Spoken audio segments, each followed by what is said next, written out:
I've not ruled anything out. Michail Antonio has confirmed on his podcast that he has been having talks about leaving West Ham this transfer window. On the Footballers Footballer podcast, I'm going to be getting into everything that he said and giving my opinion on that. We're also talking about Scamacca. Looks like he could be returning sooner rather than later, so we'll be analysing that, as well as Areola apparently wanting to leave on loan to get first team football.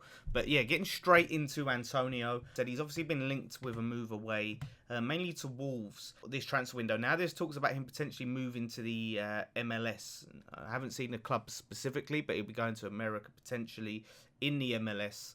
Let's see exactly what he said. I've not ruled anything out. There is talks. If whatever happens, happens. If I stay, I stay. If I go, I go. I've been here for 8.5 years now, become top goal scorer for the club. I've loved every moment of it. This season has been a very difficult season for me. I won't be upset about staying, and I'd definitely be upset if I leave, because obviously I've enjoyed my time here, but football's football. If it happens, it happens. If it doesn't, it doesn't. I love the fans. I've loved my time at West Ham. So yeah, that's the summary of Antonio's comments. Now, when I look at it, I would be sad to see Antonio go. I can't lie, I would be sad. But I'd also be lying if I said his performances this season have made it, mean that it'd be a big loss to the club if he does go. 2 goals in the Premier League this season. It's not good enough for your number 9. It's going to be very interesting now with Scamacca, and I'll be talking about Scamacca, with Scamacca being injured. If we do sell Antonio, we absolutely cannot let this man go without a replacement coming in. Guaranteed. We've got Ings out and we've got Scamacca out. He's our only fit striker. And there's no telling if Ings or Scamacca will get injured again. So we need to be getting a decent price for him, in my opinion, around the 10 million mark at least. And getting a replacement in. We've got a week to do it now. This is huge. I think a lot of fans have seemed to have got on Antonio's case about it. I don't think he said anything wrong. I don't see the issue. I think he's very sort of just pragmatic about it. And it's what it is. It's not in his decision. I'm sure he'd be happy to leave. He's not pushing for a leave. He's not down in tools. He's just saying, look, he's open to it. At the end of the day, obviously, he knows he's fallen down the pecking order and would welcome the opportunity to go and play football. So yeah, I don't see the anger and backlash. I just do think it is a problem these days with footballers having podcasts while they're still playing the game. I think that's mad to me.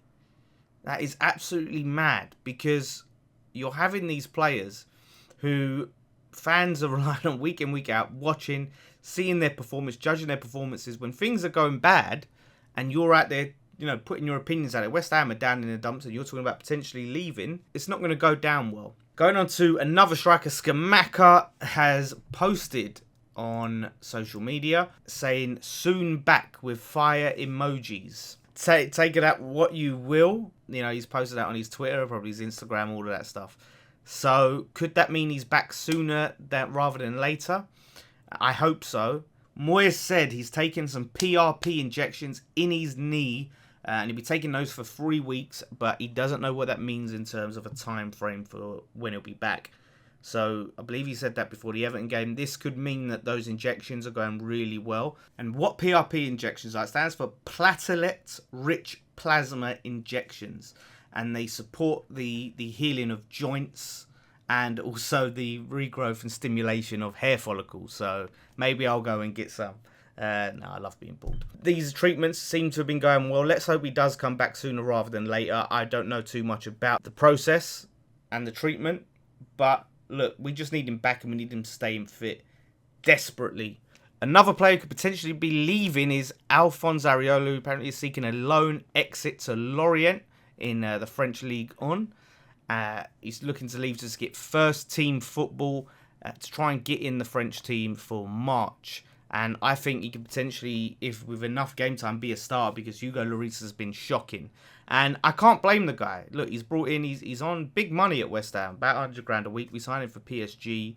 The thought was that he's going to transition to become, our main striker. Fabianski is like 37, and this could have been his time, but he hasn't been really given a chance. And even when Fabianski has had some really poor performances, there's never been the opportunity for Areola to come in and play in that first team in the Premier League. He's been playing in the cup games, but they're sort of few and far between at the moment. It's not enough. He needs to be playing week in, week out to get that first team football. And yes, Areola's been a great keeper for West Ham, absolutely great keeper, but he's not got a long-term future at this club.